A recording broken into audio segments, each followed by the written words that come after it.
Hello, hello, hello, my dear students, and welcome to this amazing family of NEETEX by Vedantu. बच्चों, मैं हूं आपका zoology master teacher Venky sir. और बच्चों, आज हम 11th स्टैंडर्ड के स्टूडेंट के लिए उनका सबसे मोस्ट अवेटेड यूनिट स्टार्ट करने वाले हैं, which is the human physiology. बच्चों, ह्यूमन फिजियोलॉजी पढ़ने के लिए ही हमने काइंडा बायोलॉजी लिया रहता। मैंने तो ह्यूमन फिजियोलॉजी पढ़ने के लिए ही बायोलॉजी लिया था कि वहाँ पे बहुत सारे ऑर्गन्स के बारे में पता चलेंगे, हमारे बॉडी के बारे में पता चलेंगे।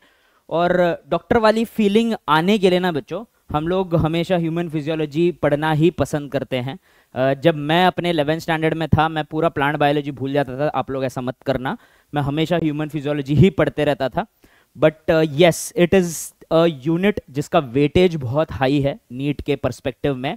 और ऑफ कोर्स बच्चों, बहुत इंटरेस्टिंग है क्योंकि हमें अपने ही बॉडी, अपने ही ऑर्गन्स और अपने बॉडी के फंक्शनिंग के बारे में बेटर पता लगता है। ठीक है, तो ह्यूमन फिजियोलॉजी में बहुत सारे चैप्टर्स है बच्चों, starting with digestion, breathing, body fluids and circulation, मतलब जो हार्ट वाला सिस्टम, कार्डियोवैस्कुलर सिस्टम है, एक्सक्रीशन है, मूवमेंट एंड लोकोमोशन है, न्यूरल कंट्रोल एंड कोऑर्डिनेशन है, और केमिकल कंट्रोल एंड इंटीग्रेशन है बच्चों। ठीक है, इसमें से डाइजेशन एट प्रेजेंट, जब ये रिकॉर्ड हो रहा है बच्चों ये वीडियो, उस टाइम पे वो डिलीटेड सिलेबस में है बच्चों, और न्यूरल के भी काफ़ी सारे पार्ट डिलीटेड में है।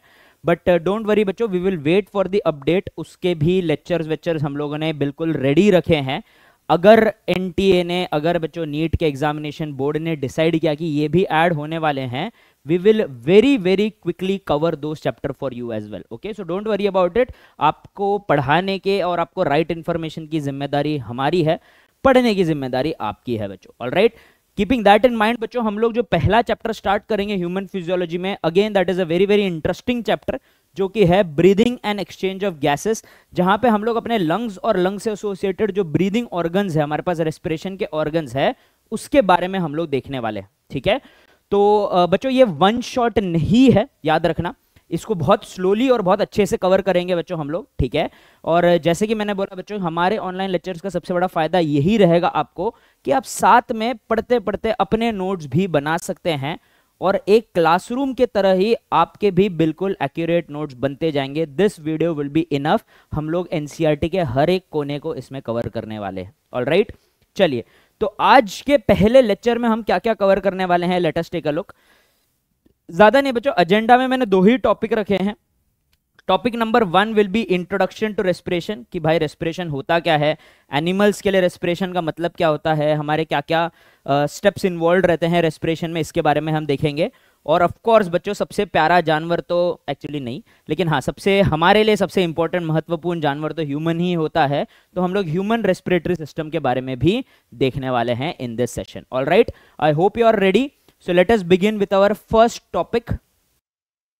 चलिए, फर्स्ट टॉपिक क्या हो जाएगा बच्चों? फर्स्ट टॉपिक हमारा हो जाएगा इंट्रोडक्शन टू रेस्पिरेटरी सिस्टम। ठीक है, कि रेस्पिरेशन क्या होता है, रेस्पिरेटरी सिस्टम क्या होता है। ठीक है, respiratory organ in other animals भी बहुत इंपॉर्टेंट है बच्चों। जब हम लोग ये पढ़ेंगे ना, इसके साथ साथ हमारा एनिमल किंगडम के भी जो थोड़े बहुत कंसेप्ट हैं, हम उसको भी रिवाइज करते हुए चलेंगे। Don't worry about it.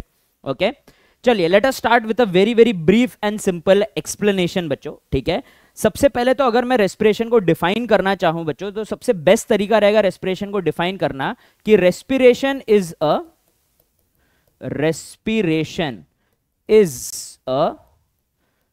Physiochemical process. ठीक है, कैसा है बच्चों? ये एक फिजियोकेमिकल प्रोसेस है। ठीक है, देखो बच्चों, being a very very proud biology teacher, being a very very proud person who belongs to the field of biology, to the subject of biology, मेरे को ये मानने में भी कोई तकलीफ नहीं है बच्चों कि बायोलॉजी बिना फिजिक्स और केमिस्ट्री के मुमकिन नहीं है। ठीक है, हम लोग बस बायोलॉजी में फिजिक्स और केमिस्ट्री जो लिविंग ऑर्गेनिजम्स पे अप्लाई होते हैं उसके बारे में पढ़ते हैं, और यही सच है बच्चों, और ये चीज को आपको भी एक्सेप्ट करना ही पड़ेगा। ठीक है, इसी रीजन के कारण बच्चों, आपका नीट पढ़ते वक्त कोई फेवरेटिज्म नहीं हो सकता, क्योंकि आप चाहे रेस्पिरेशन पढ़ लो, एक्सक्रीशन पढ़ लो, चाहे न्यूरल कंट्रोल एंड कोऑर्डिनेशन पढ़ लो बच्चों, इनमें से आप कुछ भी पढ़ लीजिए बच्चों, कोई भी टॉपिक पढ़ लीजिए, उसमें आपको थोड़ा या बहुत ज्यादा फिजिक्स और केमिस्ट्री के जो थोड़े बहुत कंसेप्ट है बच्चों, उनको अप्लाई करना ही पड़ेगा।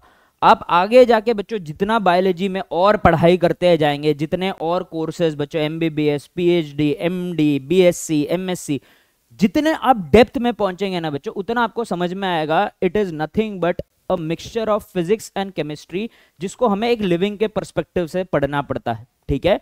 और इट इज नो सरप्राइज बच्चों की respiration is also a very physiochemical process.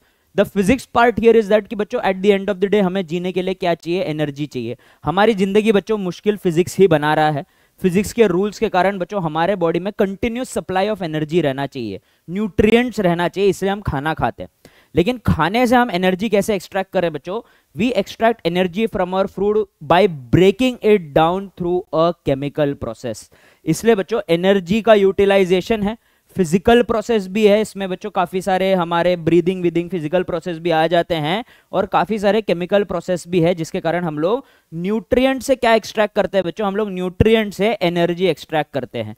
तो ये ऐसा एक प्रोसेस है बच्चों जहां पे हम लोग न्यूट्रिएंट्स को इस्तेमाल करके क्या बनाने वाले हैं? एनर्जी बनाने वाले हैं, ठीक है। अब ये एनर्जी बनाने के लिए बच्चों हमारे पास रेस्पिरेशन के दो मेजर टाइप्स है, ठीक है, दो मेजर टाइप्स है। पहला टाइप हो जाएगा बच्चों एरोबिक रेस्पिरेशन, ठीक है।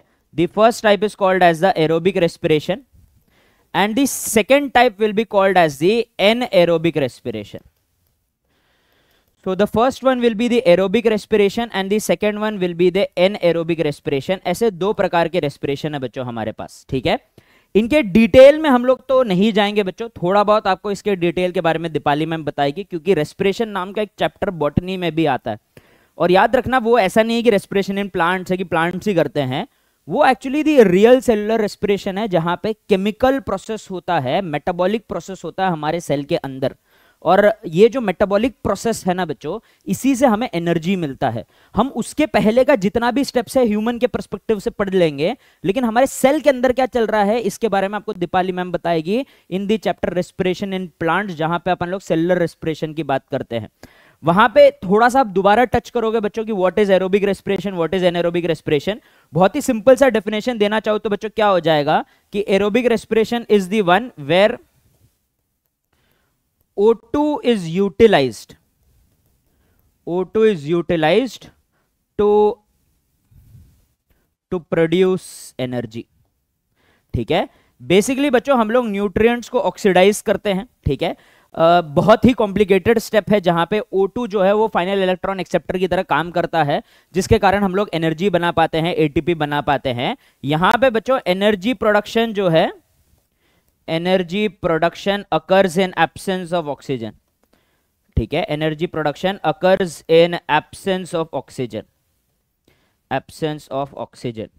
और बच्चों जब भी मैं ना एनारोबिक ऑर्गेनिजम्स के बारे में पढ़ता हूं और फिर एनारोबिक ऑर्गेनिजम्स के अलग अलग टाइप्स देखता हूं, मुझे हमेशा इंडिया में जैसे वेजिटेरियंस होते हैं ना बच्चों, उस चीज की, मैं भी एक वेजिटेरियन ही हूं बच्चों, तो हमारे भी बहुत सारे प्रकार है, ठीक है। ऐसे कुछ वेजिटेरियन है जो बिल्कुल ही वेजिटेरियन खाना खाते हैं, ठीक है, nothing, no eggs, no meat, nothing, ठीक है। फिर ऐसे हैं बच्चों एगिटेरियंस है जिनको अंडा चलता है, ठीक है। ऐसे हैं कि तुम मेरे अराउंड नॉनवेज खा लो तो मुझे चलेगा, लेकिन मैं नहीं खाऊंगा। फिर ऐसे होते हैं मेरे अराउंड बिल्कुल ही कोई नॉनवेज नहीं दिखना चाहिए। ऐसे बहुत सारे अलग अलग, सोमवार बुधवार को ना खाने वाले, बाकी दिन नॉनवेज खाने वाले वेजिटेरियंस, ऐसे बहुत सारे अलग अलग प्रकार के वेजिटेरियंस है कि नहीं। वैसे बच्चों बहुत सारे अलग अलग प्रकार के एनारोबिक रेस्पिरेशन करने वाले जानवर भी है, जिनको हमारे अराउंड ऑक्सीजन रहे तो चलेगा, लेकिन हम ऑक्सीजन नहीं इस्तेमाल करेंगे। फैकल्टेटिव, ऑब्लिगेट, ऑब्लिगेट का मतलब उसके अराउंड ऑक्सीजन भी आया तो उसको दिक्कत हो जाएगा। जो फैकल्टेटिव सिचुएशन के हिसाब से एरोबिक भी कर सकता है, एनारोबिक भी कर सकता है। एरो टॉलरेंट की उसके एटमॉस्फेयर में ऑक्सीजन रहेगा तो चलेगा, लेकिन क्या बोलते हैं वो खुद ऑक्सीजन इस्तेमाल नहीं करेगा। तो इसके भी बहुत सारे टाइप्स होते हैं बच्चों, बट थैंकफुली हमें इस चैप्टर में वो सब कवर नहीं करना है। जब आप लोग बच्चों रेस्पिरेशन इन प्लांट्स में भी एनारोबिक रेस्पिरेशन के पाथवेज पढ़ोगे, उसमें भी आपको दो ही पढ़ना है बच्चों, एथेनॉल वाला और लैक्टिक एसिड वाला, बस पाथवेज पढ़ने हैं बच्चों। So don't worry about it, काफी सारे किताब में दिए होंगे ये सारे terms, obligate, facultative, but from a very very strictly from a NEET perspective ये सारी चीजें नहीं आने वाली, डोंट वरी अबाउट इट, ठीक है। अब एनिमल्स तो स्ट्रिक्टली एरोब्स है बच्चों, ठीक है। Animals are aerobic animals, aerobic organisms, ठीक है। हम सिर्फ और सिर्फ एरोबिक रेस्पिरेशन करते हैं, और therefore animals animals have specialized, have के जगह बच्चों मे हैव, रह भी सकता है नहीं भी रह सकता है, may have specialized respiratory organs, specialized respiratory organs और ऑर्गन सिस्टम। ठीक है, रेस्पिरेटरी ऑर्गन्स या ऑर्गन सिस्टम्स इनके पास हो सकते हैं बच्चों। ठीक है, अब सबसे पहला सवाल यही उठता है बच्चों कि अगर मैं एक रेस्पिरेटरी ऑर्गन या एक रेस्पिरेटरी सिस्टम की बात करूं तो बेसिकली एक अच्छे रेस्पिरेटरी सिस्टम में क्या क्या फीचर्स होने चाहिए ये समझना बहुत इंपॉर्टेंट है बच्चों। ठीक है, so let us take a look कि respiratory organ in other animals देखने से पहले हम थोड़े से फीचर्स देख लेते हैं बच्चों जो रेस्पिरेटरी ऑर्गन्स के पास प्रेजेंट होने चाहिए। सबसे पहला और सबसे इंपॉर्टेंट फीचर ये रहता है बच्चों कि रेस्पिरेटरी ऑर्गन्स जो भी हो उनके पास सरफेस एरिया भरपूर होना चाहिए। जितना ज्यादा सरफेस एरिया बढ़ेगा बच्चों हमारे रेस्पिरेटरी ऑर्गन का, गैसेस का एक्सचेंज और गैसेस का डिफ्यूजन करने में भी बहुत आसानी होगी। ठीक है, so a good respiratory organ number 1 should have large surface area. क्या होना चाहिए बच्चों, इनके पास एक लार्ज सरफेस एरिया होना चाहिए। ठीक है, दूसरा है बच्चों respiratory membrane, respiratory membrane should be moist, should be moist, गीला होना चाहिए बच्चों रेस्पिरेटरी मेम्ब्रेन। ठीक है, तभी जो गैसेस वगैरह है उनका डिफ्यूजन बहुत इजीली हो पाएगा बच्चों। ठीक है, ये कंसेप्ट के ऊपर मैं थोड़ा और आप लोगों को बताऊंगा कि क्यों मॉइस्ट होना चाहिए, क्यों रेस्पिरेटरी मेम्ब्रेन गीला होना चाहिए। लेकिन अगर आप लोग बच्चों लंग्स को अंदर से देखोगे दे आर मॉइस्ट। ठीक है, म्यूकस मेम्ब्रेन वगैरह रहता है। आप लोग बच्चों कोई भी जानवर का रेस्पिरेटरी ऑर्गन ले लो, at the site of respiration the respiratory membranes do have moisture. ये मॉइस्चर गैसेस के डिफ्यूजन में हाईली एड करता है, हाईली मदद करता है बच्चों। इसलिए रेस्पिरेटरी मेम्ब्रेन कैसा होना चाहिए, गीला होना चाहिए बच्चों। ठीक है, तीसरा हो जाएगा बच्चों respiratory organ, respiratory organ should have thin diffusion membrane। जहां से जिस मेम्ब्रेन के थ्रू गैसेस डिफ्यूज होता है ना बच्चों, उस मेम्ब्रेन को हम लोग डिफ्यूजन मेम्ब्रेन बोलते हैं। सेम रेस्पिरेटरी मेम्ब्रेन या डिफ्यूजन मेम्ब्रेन बोलते हैं। ये जो डिफ्यूजन मेम्ब्रेन है, ये जो रेस्पिरेटरी मेम्ब्रेन है, it should be very very thin, ताकि अगेन गैसेस का डिफ्यूजन काफी इजीली, गैसेस का एक्सचेंज काफी इजीली हो। ठीक है, last but not the least बच्चों रेस्पिरेटरी मेम्ब्रेन या respiratory organ, respiratory organ should be highly vascular। कैसा होना चाहिए बच्चों, हाईली वैस्कुलर होना चाहिए, अर्थात उसमें बहुत सारे ब्लड वेसल्स होने चाहिए बच्चों। ठीक है, अगर ब्लड वेसल वाले ऑर्गेनिज्म नहीं है जैसे कि कॉकरोच, तो उनका रेस्पिरेटरी मेम्ब्रेन अगर बॉडी फ्लूइड में सस्पेंडेड रहे तो चलेगा, या फिर उनका रेस्पिरेटरी मेम्ब्रेन ऐसा होना चाहिए, रेस्पिरेटरी ऑर्गन ऐसा होना चाहिए कि वो इतना ब्रांच्ड हो कि वो हर एक टिश्यू तक अपना ऑक्सीजन और कार्बन डाइऑक्साइड का एक्सचेंज फैसिलिटेट कर सके, वो हर एक टिश्यू तक पहुंचे। तो या फिर बच्चों वैस्कुलर होना चाहिए, क्योंकि बड़े ऑर्गेनिज्म, ज्यादातर बड़े ऑर्गेनिज्म जिनके पास क्लोज सर्कुलेटरी सिस्टम है, इतने सारे टिश्यूज और इतने सारे ऑर्गन्स है कि हमारा site of exchange of gas तो लंग्स है, लेकिन what about our legs, what about our brains, उन तक हम ऑक्सीजन और CO2 कैसे पहुंचाएंगे, ब्लड वेसल से पहुंचाएंगे, ब्लड से पहुंचाएंगे। तो ऑक्सीजन और CO2 का एक्सचेंज, ऑक्सीजन को उठाने के लिए और CO2 को बाहर फेंकने के लिए हमें हमारा रेस्पिरेटरी ऑर्गन में हाई वैस्कुलैरिटी होना भी बहुत जरूरी है। बहुत सारे ब्लड वेसल होने चाहिए ताकि एफिशिएंटली हम गैसेस को एक्सचेंज करें। याद रखना हमारे लिए O2 बहुत इंपॉर्टेंट है as the final electron acceptor in mitochondria.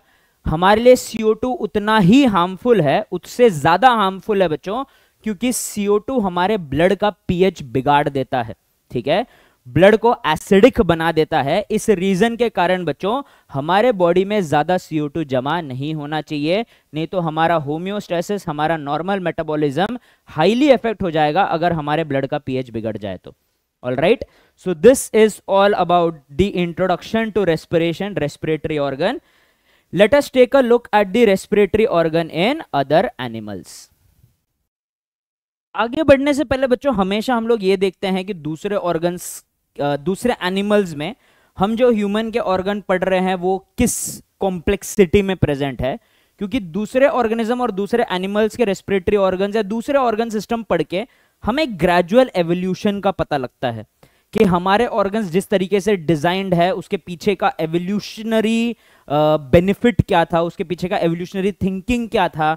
और बच्चों बेसिकली आपको काफी सारे सिमिलैरिटीज नजर आएंगे between our organ systems and other animals, और आपको एक ट्रेंड भी देखने को मिलेगा बच्चों इन अंडरस्टैंडिंग की एवोल्यूशन ने कैसे धीरे धीरे एक सिंपल रेस्पिरेटरी ऑर्गन को कॉम्प्लेक्स की तरफ बढ़ाया। सेम चीज का जिक्र ना बच्चों स्ट्रक्चरल ऑर्गेनाइजेशन में भी है, जहां पे ऑर्गन और ऑर्गन सिस्टम के बारे में लिखा हुआ है कि जब भी हम दूसरे ऑर्गन्स और organ system in other animals पढ़ते हैं हमें एक डिस्क्रेनेबल अर्थात एक नोटिसेबल ट्रेंड दिखता है कि कैसे एवोल्यूशन ने धीरे धीरे चीजों को आगे बढ़ाया है। ठीक है, तो बच्चों रेस्पिरेटरी ऑर्गन हम अगर दूसरे जानवरों में पढ़ना चाहे तो इट इज क्वाइट सिंपल। हम लोग पहले इसमें, एक सेकेंड, कितने साइड है मेरे पास, अरे चले गया गलती से, ठीक है मेरे पास 2 स्लाइड है बच्चों इसके लिए। तो हम लोग क्या करते हैं, एक स्लाइड में इनवर्टिब्रेट्स देख लेते हैं, दूसरे स्लाइड में वर्टिब्रेट्स देख लेंगे बच्चों हम लोग। ठीक है, तो इनवर्टिब्रेट्स की बात करूं बच्चों तो पोरीफेरा लिख लेता हूं मैं सारे। ठीक है, पोरीफेरा है हमारे पास नंबर 1, दूसरा है फाइलम निडारिया। ठीक है, तीसरा है बच्चों हमारा टीनोफोरा।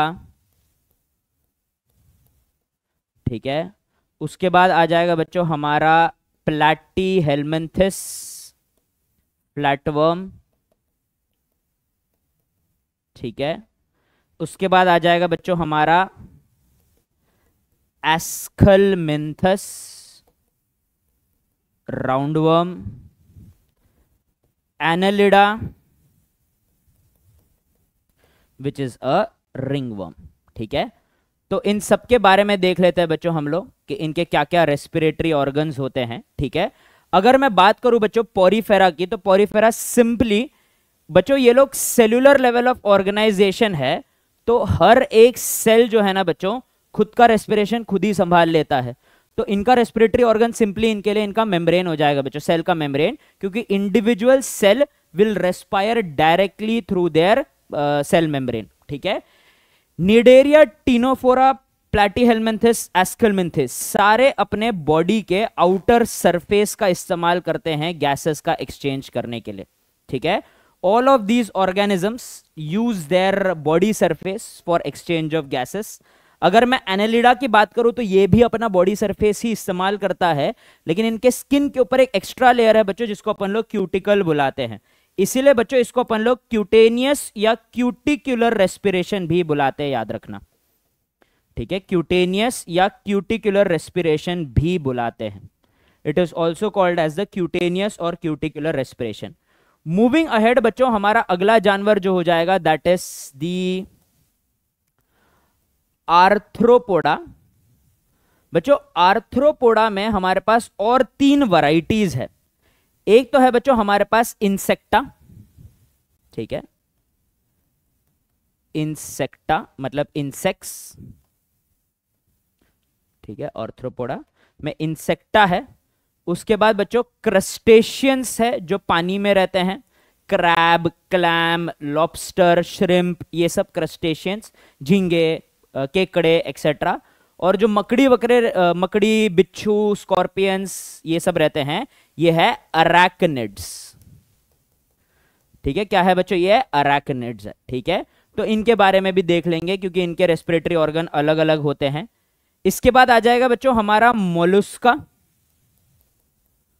मोलस्का। फिर आ जाएगा बच्चों हमारा इकाइनोडर्मेटा, इकाइनोडर्मेटा। और last but not the least है बच्चों हमारा Hemichordata. Last but not the least क्या है बच्चों, हेमीकॉर्डाटा। ठीक है, तो मोलस्का, इकाइनोडर्मेटा और हेमीकॉर्डाटा, दीज आर दी अदर 3। ठीक है, तो कंप्लीट अपने सारे इनवर्टिब्रेट्स हो गए बच्चों यहां पे। ऑर्थ्रोपोडा में अगर मैं बात करूं बच्चों इंसेक्टा की, तो ये लोग इस्तेमाल करते हैं बच्चों एक बहुत ही बड़ा network of tubes which is called as the tracheal system.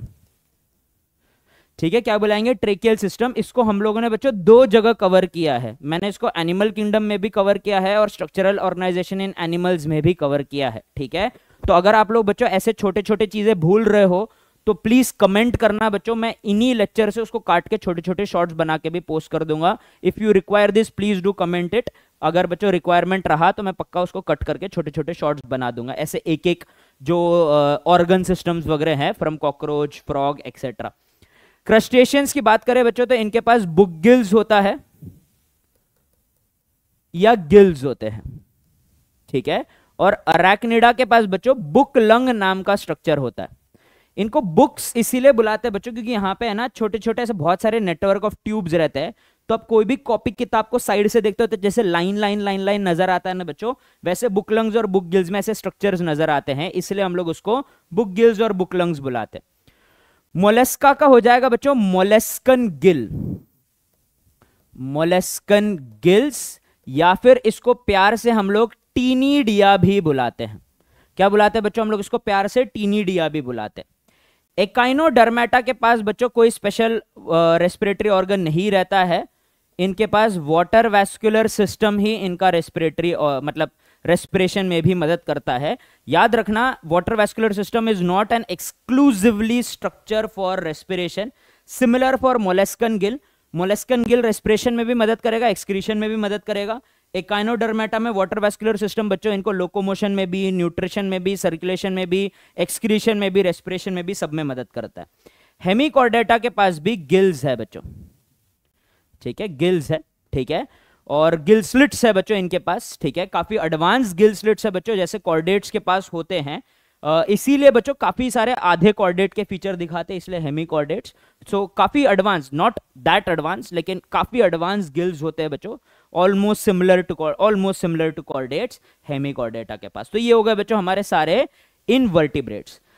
अब हम लोग वर्टिब्रेट्स की ओर बढ़ते हैं बच्चों। वर्टिब्रेट्स में जो पहला वर्टिब्रेट है हमारा 11वां फाइलम कॉर्डेटा हो गया है बच्चों हमारा, कॉर्डाटा। ठीक है, सो कॉर्डेटा के अंदर पहले हम लोग सारे सब फाइलम्स देख लेते हैं बच्चों। ठीक है, तो सब फाइलम पहला क्या हो जाएगा हमारा, यूरोकॉर्डेटा। यूरोकॉर्डेटा के पास बच्चों एक सैक लाइक, एक बोरे समान, थैले समान गिल्स होते हैं। और दूसरा हो जाएगा बच्चों हमारा सिफेलोकॉर्डेटा, इनके पास भी फेरेंजियल गिल्स होते हैं। ठीक है, सिफेलोकॉर्डाटा। फिर आ जाते हैं बच्चों हम लोग लास्ट फाइलम वर्टिब्राट, सब फाइलम वर्टिब्राटा में, जिसके अंदर हम लोग और थोड़े डिटेल में अंदर घुसेंगे।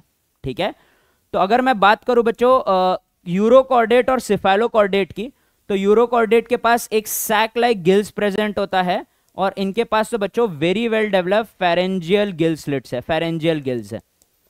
ठीक है, फेरेंजियल गिल्स है सिफेलोकॉर्डेट के पास। सबसे अच्छे बच्चे हैं ये लोग, सारे फीचर्स ऑफ कॉर्डेट बिना कोई डाइल्यूशन के शो करते हैं। मैं अगर वर्टिब्रेट्स की बात करूं बच्चों, तो वर्टिब्रेट्स में बच्चों अभी मैं क्लास वास नहीं लिख रहा हूं, डायरेक्टली हम लोग सॉरी सुपर क्लास ये सब नहीं लिख रहा हूं, डायरेक्टली क्लासेस लिखेंगे। साइक्लोस्टोम्स है बच्चों हमारे पास, साइक्लोस्टोमेटा, कॉन्ड्रिक्थिस, THYES, ऑस्टिक्थिस। ठीक है, उसके बाद थोड़ा सा स्पेस दे देता हूं। फिर आ जाते हैं बच्चों हमारे टेट्रापॉड्स, जैसे कि एम्फीबिया, रेप्टिलिया, एव्स और मैमेलिया। ठीक है, इनके पास क्या क्या रेस्पिरेटरी ऑर्गन है, let us take a look. ठीक है, अगर मैं बात करूं साइक्लोस्टोम्स और कॉन्ड्रिक्थिस की, दोनों के पास ही बच्चों फेरेंजियल गिल्स है, फेरेंजियल गिल्स है, लेकिन इनके फेरेंजियल गिल्स में कोई कवरिंग नहीं होता है, कोई ऑपरक्यूलम नहीं होता है बच्चों। लेकिन अगर मैं ऑस्टिक्थिस की बात करूं तो ऑस्टिक्थिस के पास फेरेंजियल गिल्स भी होते हैं, और फेरेंजियल गिल्स में ऑपरक्यूलम भी होता है बच्चों। ठीक है, ऑपरक्यूलम भी होता है। ठीक है, अगर मैं एम्फीबिया की बात करूं बच्चों, तो एम्फीबिया अपने स्किन से भी रेस्पिरेशन कर सकता है, अपने बकोफेरिंग्स, माउथ का जो कैविटी है उसमें जो मेम्ब्रेन है उससे भी रेस्पिरेशन कर सकता है और लंग्स से भी रेस्पिरेशन कर सकता है। ठीक है, ऑल राइट। और बच्चों अगर मैं एक स्पेशल नोट यहां पे डालना चाहूं तो जो टैडपोल लार्वा होता है ना बच्चों, टैडपोल लार्वा जब थोड़ा वेल डेवलप हो जाता है, थोड़ा फुल्ली डेवलप हो जाता है, मतलब फ्रॉग नहीं बना है लेकिन थोड़ा बड़ा हो गया है बच्चों, डेवलप हो चुका है, तो वो अपने गिल से ही रेस्पिरेशन, फेरेंजियल गिल से ही रेस्पिरेशन करता है। ठीक है, रेप्टिलिया की बात करें बच्चों तो ये लंग से रेस्पिरेशन करते हैं। ठीक है, और एव्स की बात करूं तो ये भी लंग से ही रेस्पिरेशन करते हैं, और इनके लंग्स में नॉन रेस्पिरेटरी एयर सैक्स होता है जो एयर प्रेशर को उड़ते वक्त मेंटेन करने में मदद करता है और इन्हें ब्रीथिंग में मदद करते हैं। ये तीनों के पास ही डायफ्राम प्रेजेंट नहीं होता है, याद रखना, ये तीनों ही जानवरों के पास डायफ्राम नहीं है। क्या नहीं है बच्चों? डायफ्राम नहीं है। और last but not the least, हमारी प्रजाति जो मैमेलिया है ना बच्चों, उनके पास लंग्स भी है, और लंग्स पे क्या लगा हुआ है? डायफ्राम लगा हुआ है। ठीक है, so this was a quick recap of all the respiratory organs which are present in different types of animals. ठीक है, इससे आपका एनिमल किंगडम का भी थोड़ा रिविजन हो जाएगा बच्चों, so please do take a note. ठीक है, और हो सके तो बच्चों या फिर आप लोग रेस्पिरेशन के जो नोट्स बना रहे हो, ब्रीदिंग के जो नोट्स बना रहे हो, उसी में इसको ऐड कर लो। नहीं तो हमने जो ऐसा बढ़िया एकदम चार्ट वाइज, एकदम पॉइंट वाइज इसको लिखा है, लिस्ट वाइज बना लिया है, इसको एक प्लेन पेज में लिख के कहीं पे चिपका लो, तो जब आप एनिमल किंगडम का रिवीजन कर रहे हो तब आपको ये बहुत काम आएगा बच्चों। ठीक है, all right, with this we are done with this topic बच्चों। ठीक है, हैंड्स अप अगर आपको कोई डाउट्स हो तो बच्चों। ठीक है, कोई भी डाउट्स हो बच्चों बेझिझक होके कमेंट सेक्शन में पोस्ट कर दीजिएगा। ठीक है, ऑल राइट, परफेक्ट, ओके। चलिए अगला टॉपिक हो जाएगा ह्यूमन रेस्पिरेटरी सिस्टम। ठीक है, आज का सेकंड और आज का आखिरी टॉपिक है बच्चों, जहां पे हम लोग ह्यूमन रेस्पिरेटरी सिस्टम के बारे में देखने वाले हैं। So let us take a look at the human respiratory system. Okay, so human respiratory system बच्चों डायरेक्टली हम लोग डायग्रामेटिकली ही समझेंगे। ऑल राइट, ज्यादा थियोरी में जाने की जरूरत नहीं है बच्चों। तो हमारा जो ह्यूमन रेस्पिरेटरी सिस्टम है उसमें क्या क्या कंप्राइज होगा, so let us take a look.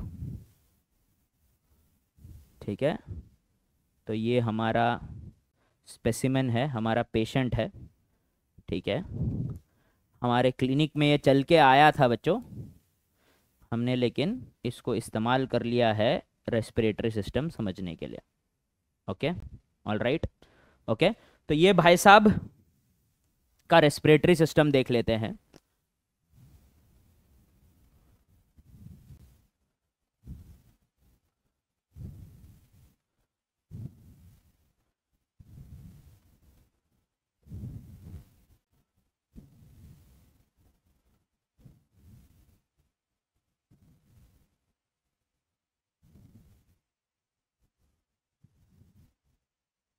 ठीक है, ऑल राइट।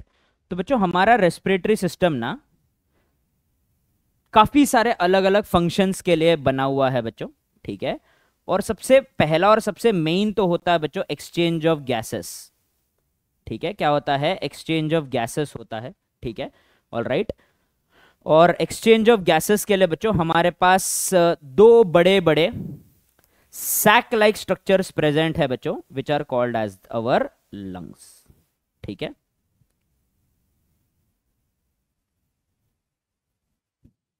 ठीक है। सो दिस इज रफली our respiratory organ, respiratory system. ठीक है, all right. Let us start with the first part बच्चों। ठीक है, हमारे जो रेस्पिरेटरी सिस्टम का जो ओपनिंग रहेगा बच्चों, यहां पे ये जो ओपनिंग प्रेजेंट है ना, this opening is called as the external nostril या एक्सटर्नल नेर। क्या बुलाएंगे बच्चों हम लोग इसको? एक्सटर्नल नॉस्ट्रिल्स या एक्सटर्नल नेर्स बुलाएंगे। ठीक है, सो बच्चों हर एक रेस्पिरेटरी ऑर्गन का ओपनिंग होता है। फॉर एग्जाम्पल बच्चों कॉकरोच में जो ट्रेकियल सिस्टम है उनके लिए स्पाइरेकल्स उनका ओपनिंग है बच्चों, तो उनका स्पाइरेकल हो गया, हमारा नॉस्ट्रिल हो गया। This is the entry point for the gases to enter. ठीक है, एक बार ये लोग एंटर कर गए बच्चों तो ये लोग आ जाते हैं हमारे ये वाले पार्ट में। ठीक है, ये जो पार्ट है ना बच्चों, जो ये जो नोज के ये वाला पार्ट है, ट्यूब लाइक पार्ट है, इसको हम लोग बुलाते हैं नेजल वेस्टिब्यूलम। क्या बुलाते हैं बच्चों हम लोग इसको? नेजल वेस्टिब्यूलम। ठीक है, वेस्टिब्यूलम। ठीक है, सो नेजल वेस्टिब्यूलम क्या होता है मैं आपको एक बार बता देता हूं। नेजल वेस्टिब्यूलम इज दिस पैसेज, ये ट्यूब लाइक पैसेज होता है बच्चों। ठीक है, जहां पे हमारा एयर अंदर जा रहा है, यहां पे फाइन हेयर पार्टिकल, मतलब हेयर फॉलिकल्स प्रेजेंट होते हैं बच्चों, फाइन हेयर्स होते हैं, और म्यूकस भी प्रेजेंट होता है। डस्ट और कोई भी छोटे मोटे बैक्टीरिया को थोड़ा बहुत ट्रैप करने के लिए, हमारे एयर को रिलेटिवली क्लीन बनाने के लिए हेयर के फॉलिकल्स और म्यूकस प्रेजेंट होते हैं। फिर एयर आ जाता है बच्चों हमारे नेजल चेंबर में। नेजल चेंबर में बच्चों ऐसे बहुत सारे अलग अलग पार्ट्स कटे हुए होते हैं। ठीक है, जहां से हमारा एयर अंदर की तरफ मूव करता है बेसिकली। ठीक है, तो बहुत सारे ऐसे कंपार्टमेंट लाइक स्ट्रक्चर्स होते हैं बच्चों। इस कंपार्टमेंट लाइक स्ट्रक्चर्स को कॉन्शा बुलाया जाता है। ये हम लोग बच्चों लोकोमोशन में, मैं आपको जब बोन पढ़ाऊंगा ना, तब मैं आपको इसके बारे में और बताऊंगा। लेकिन ये जो पूरा कंपार्टमेंट वाला जो एरिया है, बड़ा सा जो पैसेज है, यही हो जाएगा बच्चों हमारा नेजल कैविटी। ठीक है, नेजल कैविटी से फिर बच्चों एयर नीचे आएगा, और ये जो ओपनिंग है बच्चों, जहां पे हमारा नेजल कैविटी बकल कैविटी के साथ जुड़ जाता है, वहां पे एक फ्लैप लाइक स्ट्रक्चर उसको कवर करता है, जिसको हम लोग बुलाते हैं यूव्यूला। बच्चों ये जो आ करने पे आपको जो अंदर जो ऐसे एक छोटा सा बेल लाइक स्ट्रक्चर लटकते हुए दिख रहा है ना बच्चों, उसी को यूव्यूला बुलाते हैं। ठीक है, सो माउथ के अंदर हम जब आ करते हैं तो जो बेल लाइक स्ट्रक्चर लटकते हुए आपको दिख रहा है, that is called as the uvula. Uvula को बहुत सारे जन एपिग्लोटिस के साथ कंफ्यूज कर लेते हैं, बट डोंट डू दैट। ठीक है, क्योंकि यूविला ऊपर की तरफ बंद होता है। जब हम लोग कुछ स्वॉलो कर रहे हैं तो ये फूड या वाटर को ऊपर नहीं जाने देगा। ठीक है, और कभी कभार अपने जो बदतमीज दोस्त होते हैं बच्चों, वो पानी पीते पीते कुछ जोक वोक मार दे, तो यूविला हवा के प्रेशर से नीचे आ जाता है और पानी वानी इसलिए बच्चों ऊपर चले जाता है। सो यूविला क्या प्रिवेंट करेगा? फूड या वाटर को ऊपर जाने से, राइट। सो यूविला वो काम करता है बच्चों। ये जो स्ट्रक्चर है बच्चों यहां पे, this structure here is called as the pharynx. एक ट्यूबुलर पार्ट है बच्चों which is common for both. किसके लिए कॉमन है बच्चों? हमारे माउथ या फूड के लिए भी कॉमन है, और हमारे एयर के पैसेज के लिए भी कॉमन है। It is common for both. अब बच्चों हमारे बॉडी के पीछे वाले साइड में, मतलब ये सामने है, ये पीछे है, पीछे से जा रहा है हमारा, मतलब सामने से यहां से जा रहा है ट्रेकिया, उसके पीछे से जा रहा है ईसोफेगस। ठीक है, ये देखो बच्चों, ये एक मैंने सेक्शन कट किया है। ये मेरे पीठ के साइड है पीछे डोर्सल, और ये मेरे छाती के साइड है वेंट्रल। तो बच्चों ये जो है ना, ये जो बड़ा सा ओपनिंग दिख रहा है ना, ये ट्रेकिया का ओपनिंग है बच्चों। और ये जो छोटा सा ओपनिंग दिख रहा है ना बच्चों, ये हमारे मसल मतलब ईसोफेगस का ओपनिंग है बच्चों। अब तुम बोलोगे कि सर खाने का ओपनिंग ज्यादा बड़ा होना चाहिए, ये तो ईसोफेगस का ओपनिंग इतना छोटा है। खाने का ओपनिंग बड़ा रहा बच्चों तो हमारा खाना जैसे हमने निगला, फ्री फॉल करके स्टमक के ऊपर धाड़ से गिरेगा। ऐसा नहीं होना चाहिए बच्चों। खाना हमेशा ईसोफेगस के दीवार के कांटेक्ट में पेरिस्टाल्सिस से ही नीचे जाना चाहिए।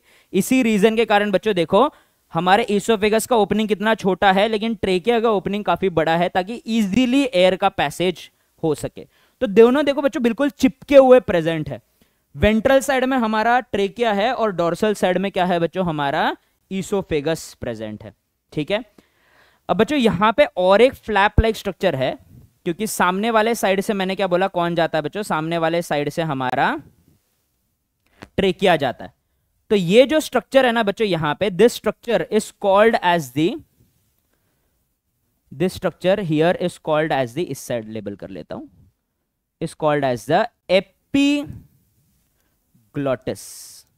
ठीक है, एपीग्लॉटिस ये ट्रेकिया के ओपनिंग को कवर करता है, जिसको हम लोग ग्लॉटिस बुलाते हैं बच्चों। ग्लॉटिस के जस्ट नीचे यहां पे एक वॉइस बॉक्स प्रेजेंट रहता है बच्चों। ठीक है, इस वॉइस बॉक्स का नाम है बच्चों लेरिंग्स, जिसके कारण मैं अभी बोल पा रहा हूं, मेरे बोलने से आप लोग सुन पा रहे हैं। ठीक है, तो ये जो वॉइस निकल रहा है बच्चों मेरा, it is from the larynx. और मेल्स में ना बच्चों थोड़ा प्रोट्रूडिंग होता है ये। ठीक है, दिख नहीं रहा होगा, बहुत दाढ़ी है मेरे को। ठीक है, लेकिन थोड़ा प्रोट्रूडिंग होता है बच्चों। ये मेल्स में टेस्टोस्टेरोन के इन्फ्लुएंस में बच्चों देखो, ये लेरिंग्स का जो ओपनिंग है, ठीक है, ये है बच्चों ग्लॉटिस, और ये जो दिख रहा है ना बच्चों, ये लेरिंग्स के कार्टिलेज है। ठीक है, ये सारे जो स्ट्रक्चर है ये लेरिंग्स के कार्टिलेज है।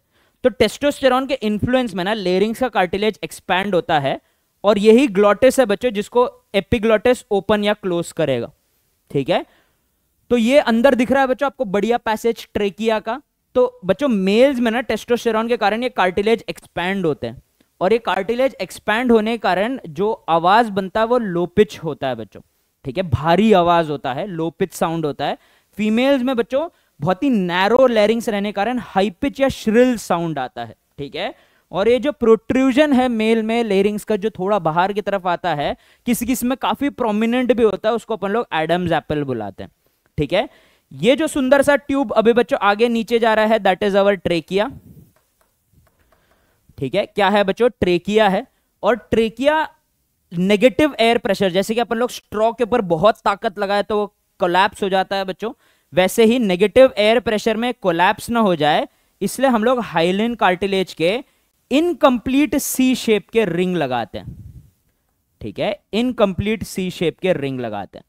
अब बच्चों सवाल ये उठता है कि ये जो रिंग्स है ये इनकम्प्लीट क्यों है? ये जो रिंग्स है ये इनकम्प्लीट इसीलिए है बच्चों क्योंकि मैंने जैसे कि आप लोग को बताया, ठीक है फिर से बताता हूं, the rings of trachea are incomplete C shape. Why are they incomplete C shape? जैसे कि मैंने आपको बताया बच्चों कि हमारा जो ये है क्या बोलते हैं ट्रेकिया है वो सामने के साइड से जा रहा है, और जो ईसोफेगस है पीछे के साइड से जा रहा है और बिल्कुल ट्रेकिया से चिपका हुआ है। जिस रीजन के कारण बच्चों अगर मैं समझ लो यहां पे रिंग ऑफ ट्रेकिया ड्रॉ करूं तो देखो ये पीछे नहीं जा पाएगा क्योंकि यहां पे ईसोफेगस लगा हुआ है। तो कौन सा शेप हो गया बच्चों? ये सी शेप का हो गया। इसीलिए rings of trachea are not complete rings, they are C shape के ring present around the trachea. Alright, I hope you get it. चलिए आगे बढ़ते हैं बच्चों। ये रिंग्स ऑफ ट्रेकिया और भी आगे जाने वाले हैं, कहां तक जाएंगे मैं बताऊंगा, लेकिन इसको लेबल कर लेते हैं बच्चों यहां पे। ठीक है, ये हो जाएगा बच्चों हमारा rings of cartilage, rings of trachea, rings of cartilage, rings of cartilage. ठीक है, अब बच्चों हमारा जो ब्रोंकाई है वो अंदर जाएगा, it will divide then redivide. ठीक है, डिवाइड करेगा, फिर दोबारा रीडिवाइड करेगा, फिर दोबारा रीडिवाइड करेगा, फिर दोबारा रीडिवाइड करेगा, और ऐसा करते ही जाएगा, करते ही जाएगा, और बहुत सारे छोटे छोटे छोटे ब्रोंक्यूल्स बनाते जाएगा। ये जो बहुत सारे छोटे छोटे ब्रोंक्यूल्स बनते जा रहे हैं बच्चों, ये एक बहुत बड़ा ट्री या नेटवर्क बनाते हैं जिसको ब्रोंकियल ट्री बुलाया जाता है। ये ब्रोंकियल ट्री फाइनली जब डिवाइड हो के थक जाते हैं तो उनके एंड में एक क्लस्टर ऑफ छोटे छोटे बलून लाइक स्ट्रक्चर आ जाता है। ये क्लस्टर ऑफ छोटे छोटे बलून लाइक स्ट्रक्चर का नाम है alveoli, which is the site of exchange of gases. ठीक है, यहीं पे हमारे गैसेस का एक्सचेंज चलता है बच्चों। ठीक है, तो ये जो है ना बच्चों, ये जो पतले पतले डंडिया बन रहे हैं ये हमारे ब्रोंकियोल्स है। ठीक है, ये क्या है बच्चों? हमारे ब्रोंकियोल्स है। ठीक है, और ये जो है ना बच्चों ये हो जाएंगे हमारे एल्वियोलाई। क्या हो जाएंगे बच्चा लोग? ये हमारे एल्वियोलाई हो जाएंगे। ठीक है, छोटे छोटे गुब्बारे लाइक स्ट्रक्चर। देखो बच्चों हमारा जो लेफ्ट लंग है ना उसका देखो एक छोटा सा पार्ट कटा हुआ है। ये डायग्राम में मिस्टेक नहीं है बच्चों, सही में ऐसे ही होता है, क्योंकि हमारा जो हार्ट है वो हल्का सा लेफ्ट साइड टिल्टेड है। हमारा लेफ्ट लंग उसके लिए थोड़ा सा जगह बनाता है बच्चों। ठीक है, तो ये जो जगह है that is called as the cardiac notch. ठीक है, क्या बुलाएंगे बच्चों? इस जगह को हम लोग, इस खाली स्पेस को कार्डियक नॉच बुलाएंगे। ठीक है, और इसी के नीचे हमारे लंग्स के नीचे हमारा और एक इंपॉर्टेंट रेस्पिरेटरी ऑर्गन प्रेजेंट रहने वाला है, and this respiratory organ is called as the diaphragm. ठीक है, रेस्पिरेटरी मसल बुलाएंगे ऑर्गन के जगह, ये क्या हो जाएगा? डायफ्राम। ठीक है, डायफ्राम हो जाएगा। Okay, so these are the various components of our respiratory system. बाहर से एयर आएगा बच्चों हमारे नॉस्ट्रल के थ्रू नेजल कैविटी में, नेजल कैविटी के थ्रू फेरिंग्स में, फेरिंग्स के थ्रू एपिग्लोटिस से होते हुए ग्लोटिस, ग्लोटिस से होते हुए लेरिंग्स, लेरिंग्स से होते हुए ट्रेकिया, ट्रेकिया से होते हुए ब्रोंकाई, फिर ब्रोंकाई डिवाइड करते जाएगा primary into secondary, secondary into tertiary, फिर ब्रोंक्यूल्स, फिर फाइनली हमारे एल्वियोलर डक्ट के थ्रू वो एल्वियोलाई में आ जाएगा बच्चों। ठीक है, so this is the basic structure of the human respiratory system. आपको और एक इंटरेस्टिंग फैक्ट बताता हूं, ये वाला जो जगह है बच्चों, यहां पे देखो आपका स्टर्नम का टॉप है, स्टर्नम के टॉप के ऊपर थोड़ा सा आप अगर इधर प्रेस करोगे और फील करके देखोगे ना बच्चों, you can feel your rings of cartilage on top of the trachea. ठीक है, सो बहुत प्रेस मत कर देना बच्चों। ठीक है, ट्रेकिया आराम से हैंडल विद केयर, थोड़ा सा ऐसा प्रेस करोगे ना बच्चों, यहाँ पे क्या फील होने वाला है आपको, ट्रेकिया फील हो, रिंग्स ऑफ कार्टिलेज फील होगे आपके ट्रेकिया के ऊपर। ठीक है, स्पीड ब्रेकर टाइप फील होगा। ऑलराइट, चलिए आगे बढ़ते हैं बच्चों। देखिए लंग्स के बारे में वो डायग्राम भी मैं आपको समझाऊंगा क्या है। ठीक है, लंग्स जो होते हैं ना बच्चों, लंग्स कहां प्रेजेंट होते हैं, lungs are present inside the, are present inside the thoracic cavity. ठीक है, क्या है बच्चों, lungs are present inside the thoracic cavity. और क्या होता है बच्चों कि लंग्स जो है इसको कौन कौन कवर कर रहा है, प्रोटेक्ट कर रहा है, ये हम लोग समझ लेते हैं। ठीक है, तो लंग्स आर प्रोटेक्टेड बाय सबसे पहले हम लोग देख लेते हैं कि पीछे से डॉर्सली उनको कौन प्रोटेक्ट कर रहा है। तो पहले अगर मैं बात करूं बच्चों डॉर्सल की, dorsally they are protected by the vertebral column, रीढ़ की हड्डी बच्चों, वर्टिब्रल कॉलम उन्हें प्रोटेक्ट कर रहा है। ठीक है, अगर मैं वेंट्रली बात करूं बच्चों, तो वेंट्रली सामने से एक मोटा सा बोन है जिसका नाम है स्टर्नम। ठीक है, ब्रेस्ट बोन, ये जो बोन है बच्चों हार्ट के ऊपर भी प्रेजेंट है, तो स्टर्नम प्रेजेंट है। और ribcage covers lungs from all sides, ribcage covers lungs dorsally पीछे से भी, वेंट्रली सामने से भी, और लैटरली साइड से भी। ठीक है, आगे से पीछे से साइड से हर जगह से कवर कर रहा है बच्चों।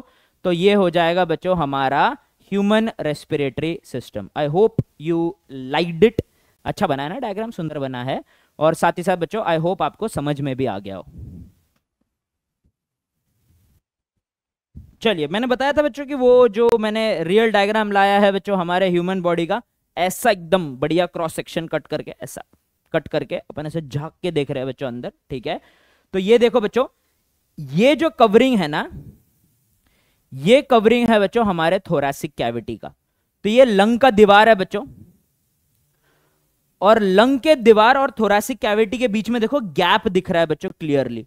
तो एक बहुत इंपॉर्टेंट चीज अपने नोट में भी लिख लेना बच्चों कि जो थोरैसिक कैविटी होता है ना, थोरैसिक कैविटी इज एम्प्टी, खाली है बच्चों, कोई फ्लूइड नहीं है।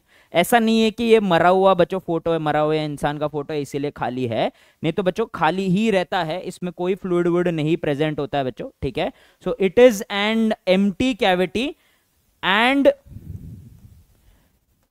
Air tight cavity, vacuum sealed है बच्चों, वैक्यूम सील्ड है। इसीलिए बच्चों अगर हमारे चेस्ट में बच्चों कोई पंचर या गड्ढा हो गया, तो ये वैक्यूम, थोरैसिक कैविटी में बस गड्ढा हो गया बच्चों, तो ये वैक्यूम रिलीज हो जाएगा, तो अपन ब्रीद नहीं कर पाएंगे। तो थोरैसिक कैविटी के अंदर देखो क्या क्या प्रेजेंट है। ये जो स्ट्रक्चर यहां पे दिख रहा है बच्चों, ये है हमारा हार्ट। ठीक है, ये हार्ट है, ये देखो बड़ा सा एओर्टा दिख रहा है बच्चों, ये हो जाएगा हमारा लंग, उस साइड और एक लंग हो गया। ये अलग अलग ब्लड वेसल है बच्चों जो हार्ट के तरफ जा रहे हैं या अराइज हो रहे हैं हार्ट से। ठीक है, तो ये जो स्ट्रक्चर है ये 1 2 3 स्ट्रक्चर, 1 2 लंग्स हो गए और अपना थर्ड अपना हार्ट हो गया, ये सारे थोरैसिक कैविटी के अंदर ही प्रेजेंट है। ठीक है, ऑलराइट। लेकिन बच्चों लंग्स में का जो दीवार है, जो लंग्स का खुद का दीवार है ना बच्चों,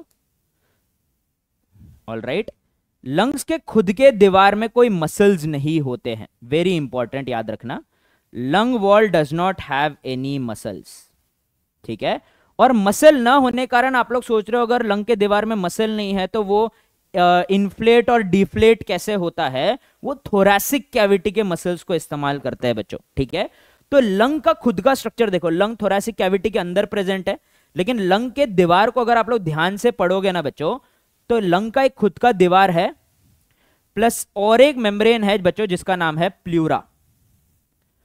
तो pleura is a double walled membrane, ठीक है, एक डबल वॉल्ड मेम्ब्रेन है। ये ऑरेंज कलर का जो मेम्ब्रेन है ये वो पहला मेम्ब्रेन है, अच्छा दिख नहीं रहा है इसमें, ठीक है, इसको येलो से बना देते हैं, दिखेगा शायद, दिख रहा है क्या, नहीं ये भी नहीं दिख रहा, ब्लू से बनाते हैं, अब दिख रहा है क्या, दिख रहा है, ठीक है। तो ये जो ब्लू वाला दीवार है ना बच्चों, ये पहला प्लूरा है जो लंग के खुद के दीवार से बिल्कुल चिपका हुआ है, ठीक है, बिल्कुल चिपका हुआ, ठीक है। और थोड़ी दूर में ही थोड़े बाहर और एक प्लूरा है बच्चों,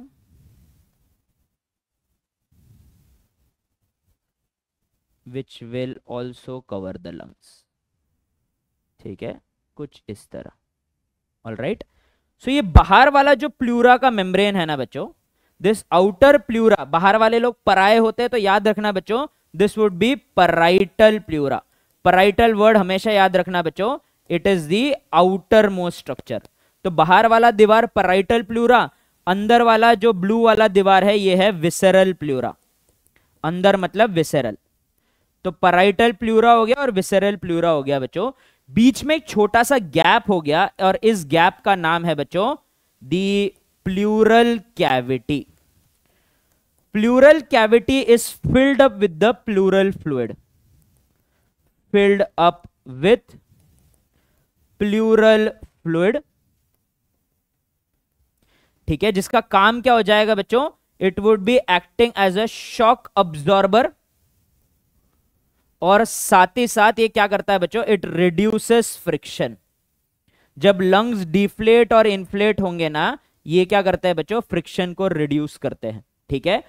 तो ये हो जाएगा बच्चों हमारे लंग्स का स्ट्रक्चर, और साथ ही साथ जो हमारे लंग्स है ना, वो दोनों लंग मिलके एक बड़े से कैविटी में प्रेजेंट होंगे जिसका नाम क्या होगा बच्चों, थोरैसिक कैविटी, ठीक है, थोरैसिक कैविटी हो गया। तो दोनों लंग मिलके एक बड़े कैविटी में है जिसका नाम है थोरैसिक कैविटी। एक एक लंग, ईच लंग का खुद का भी एक डबल वॉल्ड का दीवार है और एक कैविटी है जिसका नाम है प्लूरल कैविटी। और ये अंदर वाला जो स्पेस हो जाएगा बच्चों, या अंदर वाला जितना भी अभी वॉल्यूम बचा है, ये है बच्चों दी पल्मोनरी वॉल्यूम। क्या है बच्चों, ये पल्मोनरी वॉल्यूम, मतलब एल्वियोलाई के अंदर का जो वॉल्यूम हो जाएगा वो पल्मोनरी वॉल्यूम। थोरैसिक कैविटी का volume thoracic volume, pulmonary cavity का वॉल्यूम, पल्मोनरी का मतलब हो जाएगा बच्चों लंग्स के अंदर, लंग्स के दो दीवार के बीच में है प्लूरल कैविटी, ये पल्मोनरी कैविटी, ये जो है प्लूरल कैविटी, और सबसे बाहर वाला थोरैसिक कैविटी, ठीक है। नहीं समझ में आया दोबारा एक बार बच्चों वीडियो को पीछे खींच के देख लेना। सबसे बाहर का कैविटी जिसमें दोनों लंग्स और हार्ट प्रेजेंट है, थोरैसिक कैविटी। लंग का जो खुद का दीवार है, कवरिंग है, वो दो पार्ट में बटा हुआ है जिसमें बीच में छोटा सा कैविटी है जिसका नाम है प्लूरल कैविटी, और लंग्स के अंदर जो एल्वियोलाई है उनके अंदर जो स्पेस है वो मिलके बनाते हैं पल्मोनरी कैविटी, ठीक है, ऑल राइट, परफेक्ट। चलिए अब रेस्पिरेटरी पैसेज देख लेते हैं बच्चों हम लोग। रेस्पिरेटरी पैसेज कहां से स्टार्ट होता है बच्चों, रेस्पिरेटरी पैसेज स्टार्ट होता है हमारे ट्रेकिया से, मतलब नॉस्ट्रिल, नॉस्ट्रिल से गया बच्चों हमारे नेजल कैविटी, नेजल कैविटी से फेरिंग्स, फेरिंग्स से फिर लेरिंग्स, लेरिंग्स से हम लोग स्टार्ट करते हैं बच्चों फ्रॉम दी ट्रेकिया, ठीक है। ट्रेकिया से हवा जाएगा बच्चों, और ट्रेकिया डिवाइड हो जाएगा दो प्राइमरी ब्रोंकाई में। ईच प्राइमरी ब्रोंकाई लंग्स को एंटर करेंगे और फिर से डिवाइड करेंगे और बन जाएंगे बच्चों सेकेंडरी ब्रोंकाई।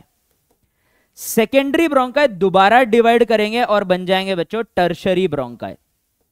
और टर्शरी ब्रोंकाई अब फाइनली और बहुत सारे छोटे छोटे माइन्यूट, इसमें टूटना बहुत बार टूटेगा बच्चों, ये एक दो में टूटा, दो फिर से और दो में टूटे, ऐसे बार बार डिवाइड करते जाएगा बच्चों, और बहुत सारे इनिशियल ब्रोंक्यूल्स बनाएगा। क्या बनाएगा बच्चों, इनिशियल ब्रोंक्यूल्स। अब ये इतने सारे इनिशियल ब्रोंक्यूल्स डिवाइड कर करके इतने छोटे होते जाएंगे, इतने छोटे होते जाएंगे, और फाइनली सबसे छोटा जब ब्रोंक्यूल ये लोग बनाएंगे ना बच्चों, उसको हम लोग बुलाते हैं टर्मिनल ब्रोंक्यूल। क्या बुलाएंगे बच्चों हम लोग इसको? टर्मिनल ब्रोंक्यूल्स बुलाएंगे। ठीक है, टर्मिनल ब्रोंक्यूल्स के आगे का पाथ पॉज। ठीक है, पॉज कर लेते हैं। अब बच्चों रिंग्स ऑफ कार्टिलेज ट्रेकिया के पास प्रेजेंट है, आरओसी लिख रहा हूं।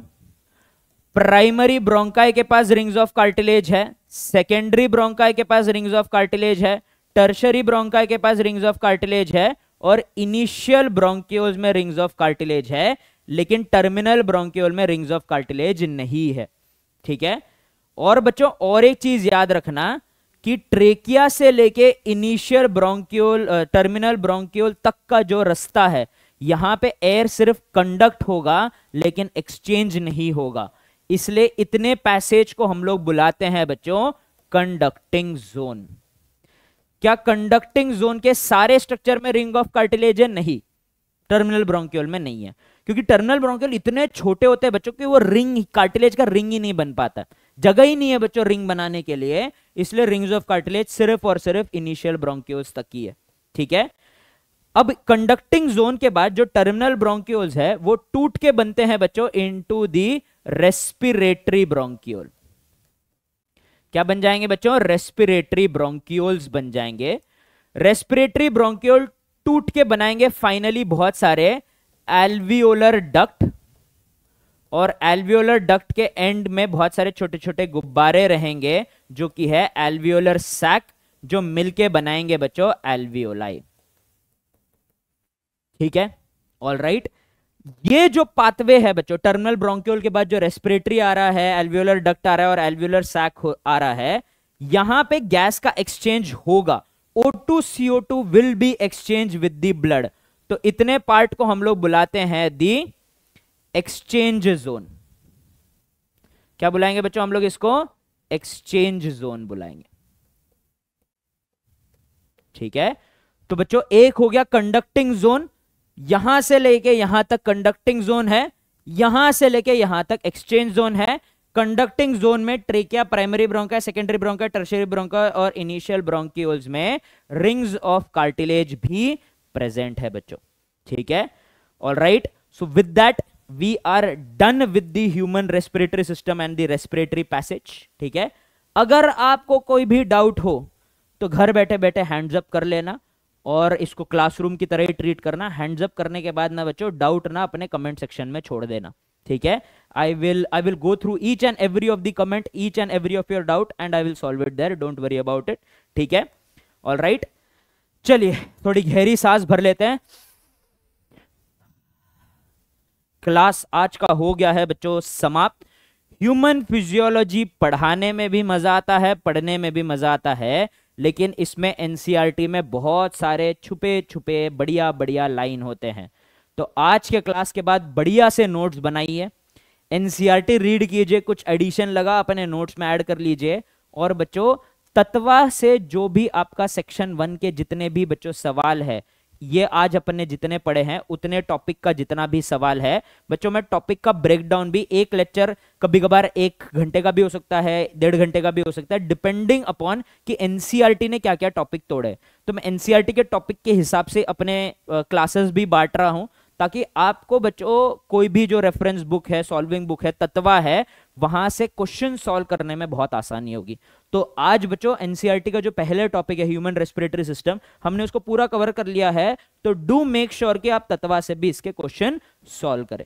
ऑलराइट, ठीक है, चलिए आई hope you like this lecture बच्चों।